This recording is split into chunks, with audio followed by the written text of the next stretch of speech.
চির ঘুমে ঘুমায় যাবেন, ওই দিন আর কেউ ডাক দিবে না। কথা বলেন ঠিক কিনা?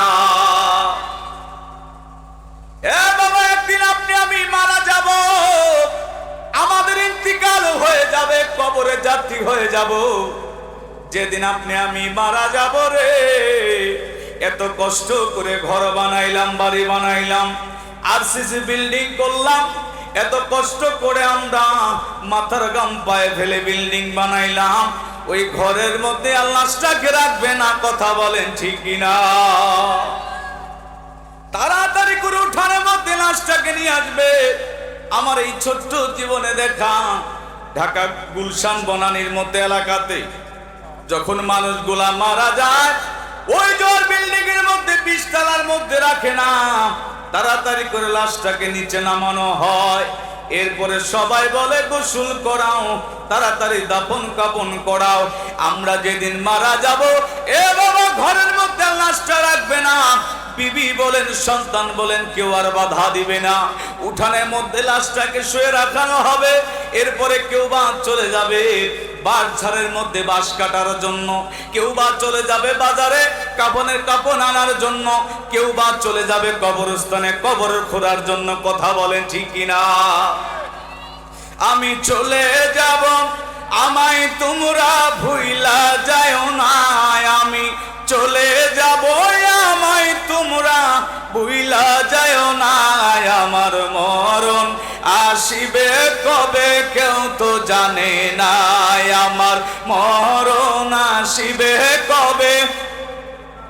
এ দুনিয়া সারা জীবন থাকার জায়গা না, অন্ধকার কবর যে আমার আসল ঠিকানা।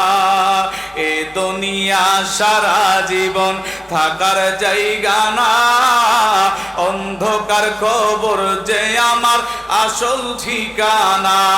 আমি ভেবে দেখি যাবার বেলা কেউ তো আপন নাই, আমি ভেবে দেখি যাবার বেলা কেউ তো। আমার মরণ আসিবে কবে কেউ তো জানে না, আমার মরণ আসিবে কবে। এমন মুসলমান সম্মানিত হাজরিন, যেই দিন আমাদের লাশটা উঠানের মধ্যে পড়ে থাকবে, এলাকাবাসী আসবে, আপনজন প্রিয়জনের আসবে, বলবে তাড়াতাড়ি করে গোসল করানোর ব্যবস্থা করো। লাশটা বেশিক্ষণ রাখলে পারে পছন্দ ধরবে, গন্ধ বের হবে। তাড়াতাড়ি করে গোসল করাইয়া কাপনের মধ্যে মোড়াইয়া জানাজা নামাজের জন্য নিয়ে যাবে মাঠের মধ্যে। ইমাম সাহেব জানাজা শেষ করে দিবে, কালেমা শরীফ পড়তে পড়তে কবরে লাশটাকে নিয়ে যাওয়া হবে। এরপর ইমাম সাহেব বলবে লাশটাকে আপনারা কবরে নামান, বিসমিল্লাহি ওয়া বিল্লাহি ওয়া আলা মিল্লাতি রাসূলুল্লাহ বলে শেষ বিদায় দিবে। কথা বলেন ঠিক কিনা? ইমাম সাহেব বলবে 3 জন ব্যক্তি আপনারা কবরের মধ্যে নামিয়ে বিদায় দেন। 3 জনের মধ্যে 2 জন উঠে আসবে, 1 জন ব্যক্তি থাকবে। লাশটা বলবে রে, এত মানুষ আমার সঙ্গে আসলো কবর পর্যন্ত, কেউ তো কবরে থাকলো না।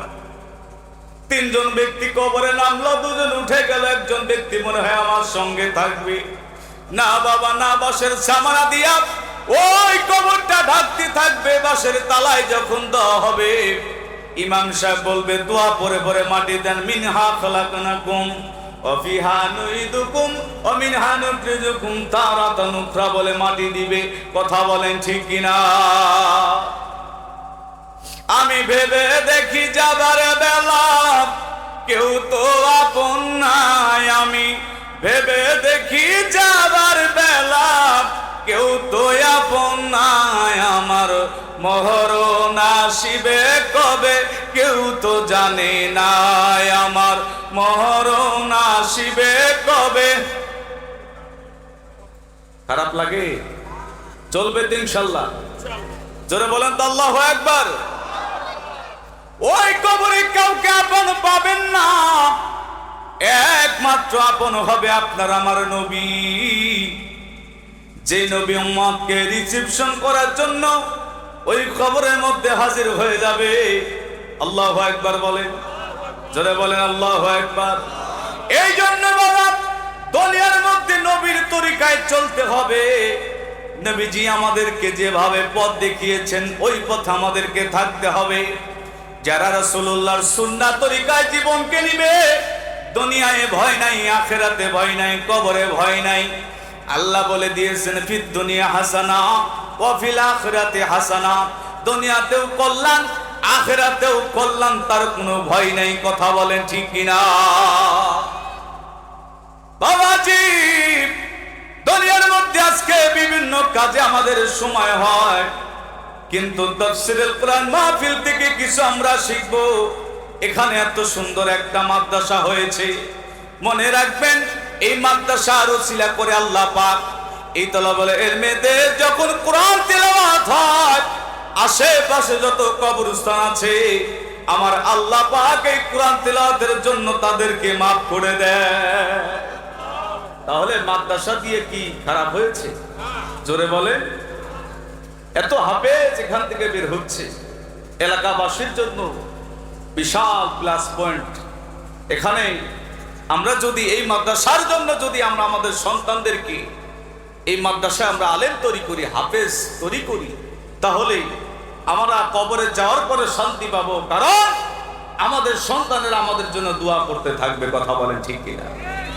হাফেজে কোরআন বানাইতে হবে। এই জন্য আল্লাহ রাসূলের তরিকা অনুযায়ী আমাদের জীবনকে নিতে হবে। নবীজির তরিকায় যারা জীবনকে নিবে তাদের কোনো ভয় নাই। আর আমাদের সন্তানদেরকে মাদ্রাসায় পড়াইতে হবে, কারণ মাদ্রাসার ছাত্র যারা হবে এরা মা বাবার খেদমত করবে, এরা দ্বীনের দায়ী হবে। কথা বলেন ঠিক কিনা? মা বাবার খেদমত করবে, মা বাবার সামনে আদব নিয়ে কথা বলবে। প্রত্যেকটা মাদ্রাসার ছাত্ররা হাফেজে কোরআনরা তারা দ্বীনের দাওয়াত দিবে, এটাই হলো তাদের কাজ। কথা বলেন ঠিক কিনা? এ বাবা, মা বাবার খেদমতের কথা যখন চলে আসতো, কিছু কথা আপনাদেরকে শোনাই। আল্লাহর নবী মুসা আলাইহিস সালাম আল্লাহর দরবারে বললেন, আল্লাহ আমি পয়গম্বর মুসা, আমি যেই দিন ইন্তেকাল করব, আল্লাহ আপনি তো আমাকে জান্নাতের মধ্যে থাকার ব্যবস্থা করবেন। আমার আল্লাহ বলে, হ্যাঁ জান্নাতের মধ্যে তুমি থাকবা। আল্লাহর পয়গম্বর মুসা আলাইহিস সালাম বললেন, আল্লাহ জান্নাতের মধ্যে আমি থাকবো। প্রত্যেক নবীদের নাকি জান্নাতের মধ্যে বন্ধু আছে, আমার বন্ধু কে হবে আমি জানতে চাই।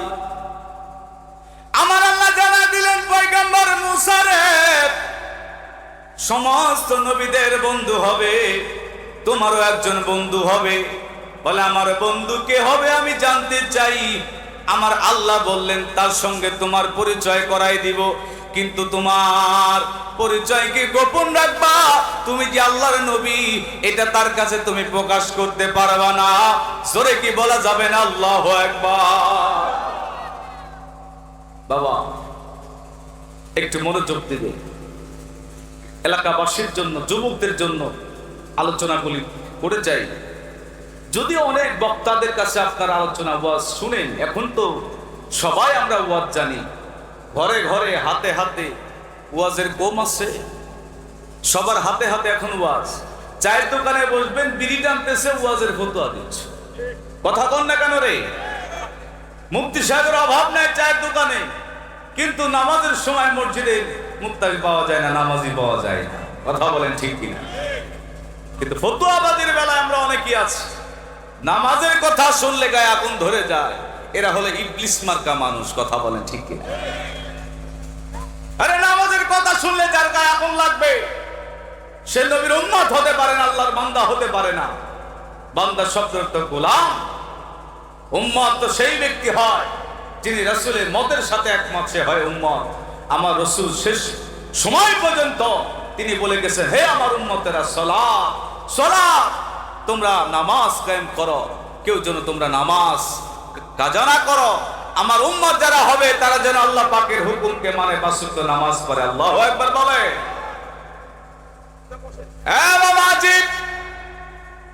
আজকে নামাজের ওয়াজ করলে অনেকেরই ভালো লাগে না।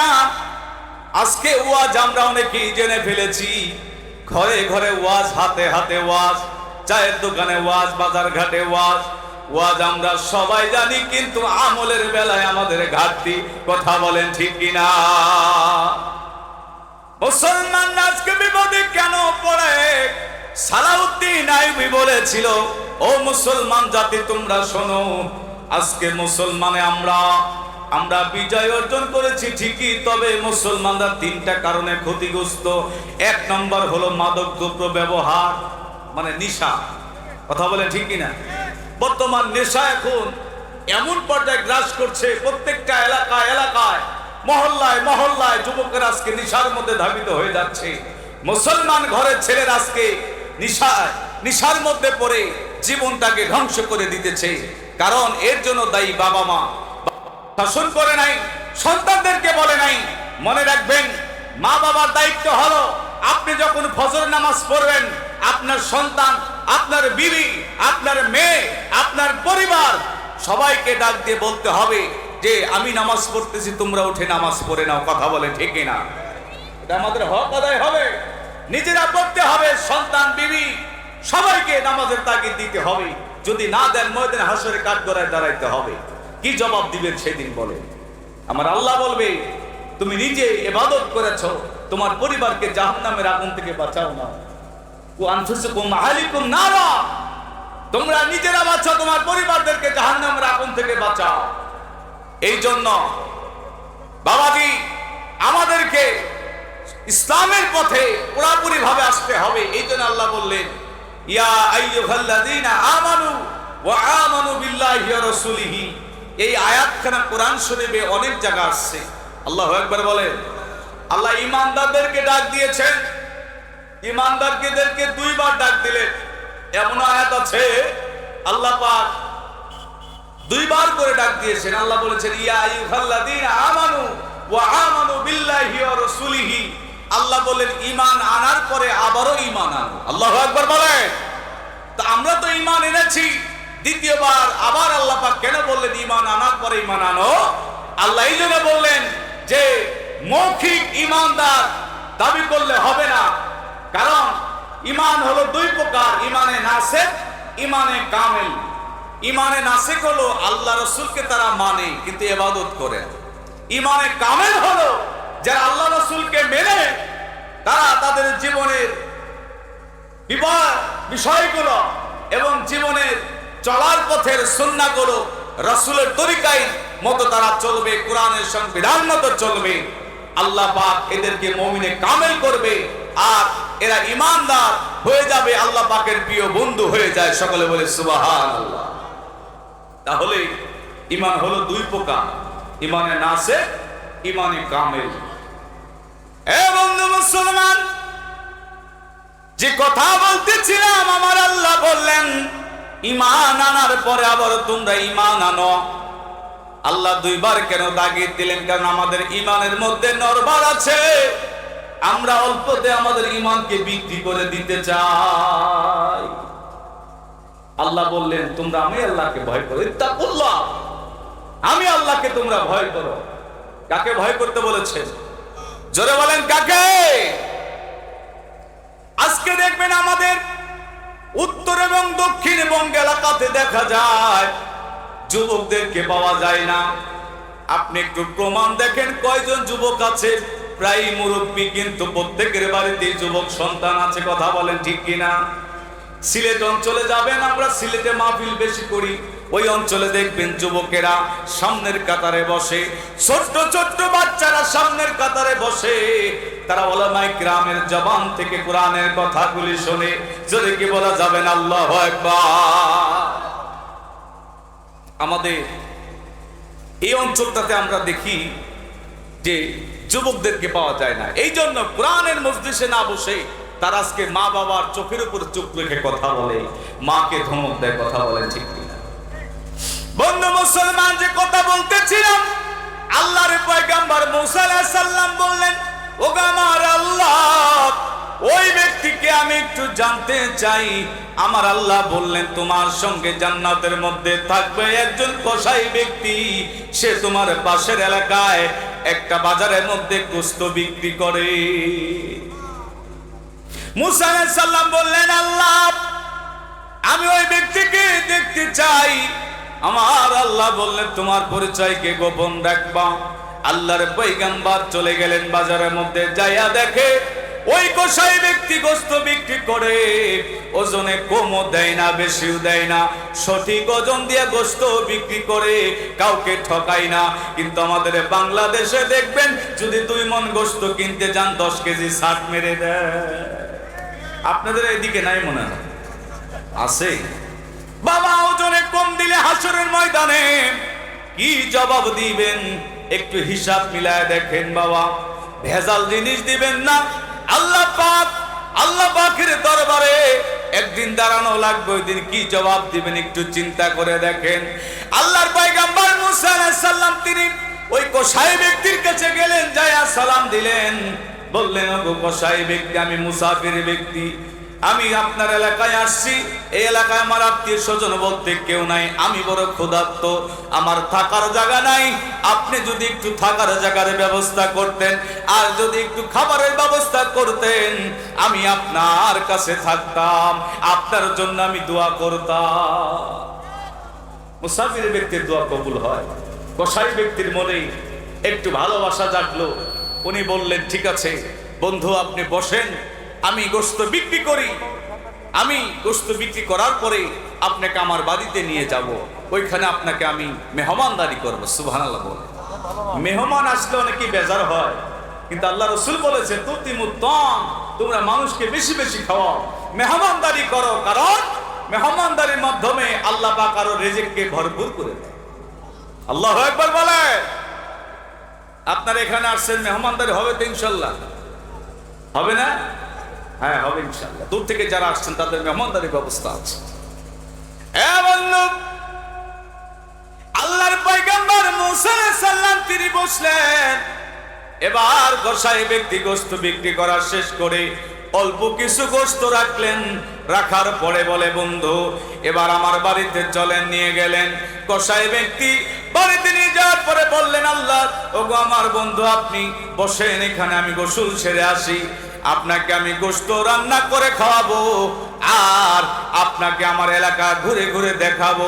জোরে কি বলা যাবে না? আল্লাহু আকবার। কসাই ব্যক্তি গোসল শেষ করে আসলেন, নিজের হাতে রান্না করতেছিলেন। আর আল্লাহর পয়গম্বর মুসা আলাইহিস সালাম ডাক দেয়া বলে, কসাই ব্যক্তি আমি একটা প্রশ্ন করতে চাই। বলে, কি প্রশ্ন? বলে, আপনি রান্না করেন, আপনি কি বিবি নাই? আপনি কি বিবাহ করেন নাই? এই কথা বলার সঙ্গে সঙ্গে ওই কসাই ব্যক্তি পয়গম্বর মুসা আলাইহিস সালামের হাত ধরছেন, পাশের ঘরে নিয়ে যায়। বলে, কাউকে কি দেখতে পান? বলে, হ্যাঁ আমি একজন বৃদ্ধ মহিলাকে দেখতে পাই। বলে, বৃদ্ধ মহিলাটাই আমার জনম দুঃখী মামা। আপনি জানতে চান আমি কেন বিবাহ করি নাই? এই জন্য বিবাহ করি নাই, আমি যদি বিবাহ করি আমার মায়ের খেদমতে ত্রুটি হবে। আমার মা আজকে ঘরে পড়ে গেছে, আমার মা আজকে মাজুর হয়ে গেছে। আমার মা আমাকে বড় করতে যাইয়া অনেক কষ্ট করেছে। ছোটবেলায় আমার আব্বা জান মারা গিয়েছে। আজকে আমি প্রতিষ্ঠিত, আজকে আমি একজন ব্যবসায়ী, কিন্তু আমার মা ঘরের মধ্যে পড়ে থাকে, মাজুর হয়ে গেছে। আমার মাকে আমি গোসল করে দেই, খাওয়ায়া দেই। আমি বিবাহ করি নাই। আপনি জানতে চান এই কারণে বিবাহ করি নাই। বিবাহ করলে আমার বিবি যদি আমার মায়ের খেদমতে ত্রুটি করে, এই জন্য আজও পর্যন্ত আমি বিবাহ করি না। আল্লাহু আকবার বলে। পয়গম্বর মুসা আলাইহিস সালাম ডাক দিয়ে বলে, ও কসাই ব্যক্তি, আপনার মা কি আপনার জন্য দোয়া করে নাকি?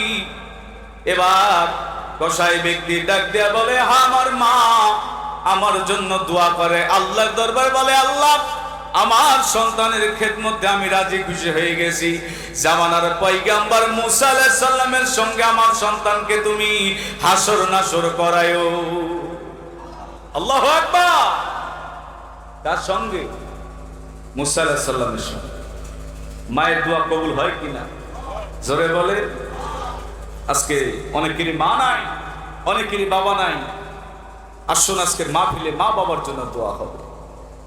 মায়ের তো আল্লাহর দরবারে কবুল হয়ে যায়। যারা মাকে হারিয়েছে, বাবাকে হারিয়েছে, তারা জানে মা বাবা হারানো কি কষ্ট। কথা বলেন ঠিক কিনা? পৃথিবীতে অনেক মানুষকে ডাকলে ডাকা যায়, কিন্তু শান্তি পাওয়া যায় না। একমাত্র শান্তি মা ডাকে আর বাবা ডাকে। কথা বলেন ঠিক কিনা? ও গো মা, তুমি এই ধরনের শ্রেষ্ঠ নেয়ামত, তোমারই পদ তলে রয়েছে জান্নাত। মারহাবা। মাগো তুমি কত আপন আগে বুঝিনি, তোমার কত আদেশ মাগো আমি মানিনি। তোমার হাতে পরশ পেলে দূর হয় মুসিবত, তোমারই পদ তলে রয়েছে জান্নাত। ও গো মা, তুমি এই ধরনের শ্রেষ্ঠ নেয়ামত, তোমারই চরণ তলে রয়েছে জান্নাত। আল্লাহ নবী দু জাহানের বাদশা নবী, তিনি একদিন বসে আছেন হুজরা শরীফের মধ্যে। হঠাৎ করে একজন বৃদ্ধ মহিলা আসলেন। আসার পরে আল্লাহ রাসূলের মাথা মুবারকের মধ্য থেকে পাগড়িটা খসায়া দিলেন, এবার বিছায়া দিলেন। আর ওই বৃদ্ধ মহিলাকে বললেন, মা আপনি আমার এই পাগড়ি মুবারকের মধ্যে বসে। এবার নবীর সাহাবীরা রাগান্বিত হয়ে যায়। নবীর সাহাবীরা তারা কানাঘুষা করে, আমরা রাসূল পাকের পাগড়ি মুবারককে আমরা কত সম্মান করি, ইজ্জত করি, আর এই বৃদ্ধ মহিলাকে বসতে দিল। এই বৃদ্ধ মহিলাটাকে কথা বললেন। বৃদ্ধ মহিলা যখন চলে গেল, সাহাবীরা বললেন, ইয়া রাসূলুল্লাহ, বেয়াদবি মাফ করবেন, আপনার রুমাল মোবারক পাগড়ি মোবারক বসতে দিলেন বৃদ্ধ মহিলাটাকে, আমরা জানতে চাই।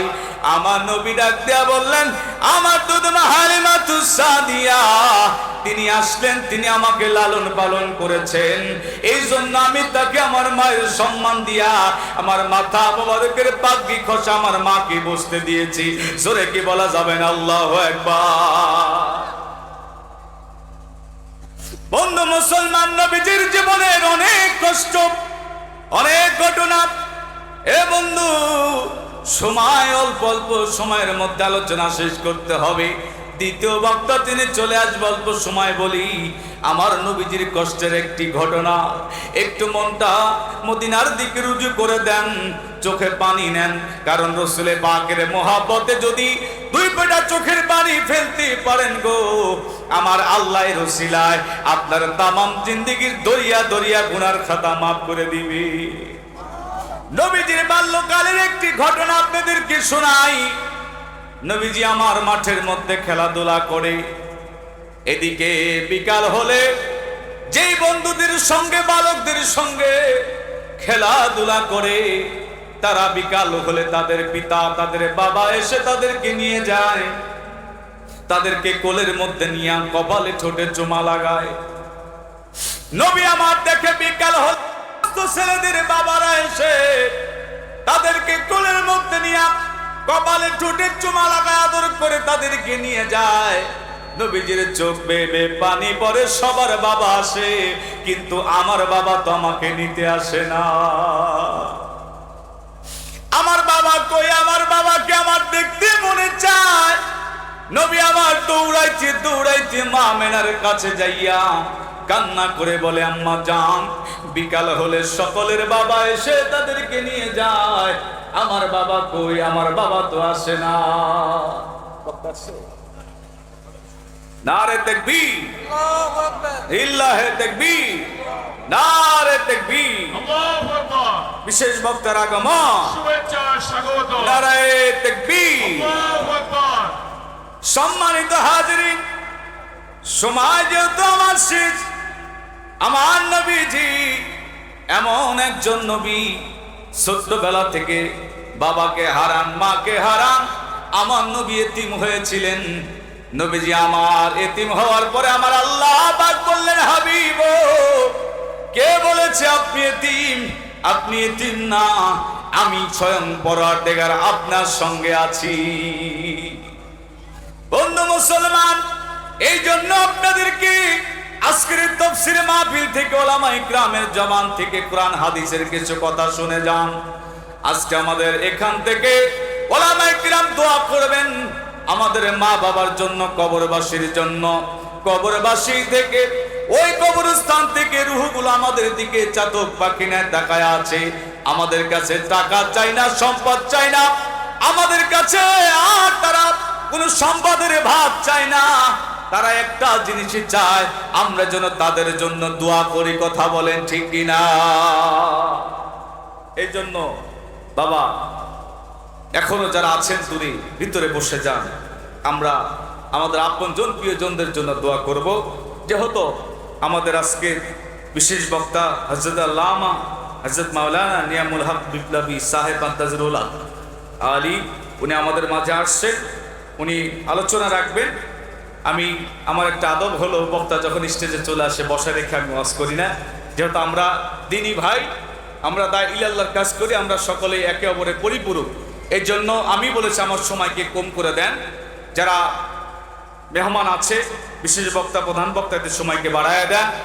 যারা এখনো বাহিরে আছেন সবাই ভিতরে চলে আসেন। আমি আলোচনা এখানেই দিয়ে টানতেছি। আমার জন্য দোয়া করবেন, আমি আপনাদের জন্য দোয়া করি। আসসালামু আলাইকুম ওয়া রাহমাতুল্লাহি ওয়া বারাকাতুহু। লিল্লাহি তাকবীর, নারায়ে তাকবীর। আলহামদুলিল্লাহ। সম্মানিত মুসলিম কিরাম, আপনারা যারা বাইরে আছেন মেহেরবানি করে সামনে বসার জন্য সবিনয় অনুরোধ করছি। এ পর্যায়ে আজকের এই তাফসীরুল কোরআন মাহফিলের বিশেষ আকর্ষণ, আমরা যার কথা বলতে চাই আমাদের